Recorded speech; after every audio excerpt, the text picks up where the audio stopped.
Pengadilan Negeri Jakarta Selatan tidak menerima gugatan pra-peradilan yang diajukan Sekjen PDIP Hasto Kristianto. Menanggapi hal itu, Ketua KPK Setio Budianto memberikan respons pada Kamis 13 Februari.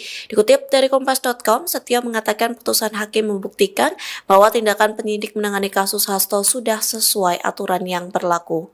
Ia mengatakan KPK akan bergerak dan melanjutkan kasus Hasto sebagai tersangka. Adapun setelah menang pra-peradilan, penyidik KPK akan menentukan langkah selanjutnya, baik itu pemanggilan, penggeledahan, hingga penahanan Hasto. Hal senada disampaikan Wakil Ketua KPK Fitrah Roh Cahyanto, yang mengatakan putusan Hakim Tunggal PN Jakarta Selatan membuktikan bahwa penetapan status tersangka Hasto didasarkan alat bukti. Sebaliknya, putusan itu membuktikan bahwa penetapan Hasto sebagai tersangka bukan politisasi. Di satu sisi, tim kuasa hukum Hasto menegaskan pra-peradilan yang diajukan melawan KPK bukan ditolak. Oleh sebab itu, kubu Hasto menilai pra-peradilan yang tidak diterima PN Jakarta Selatan ini belum selesai.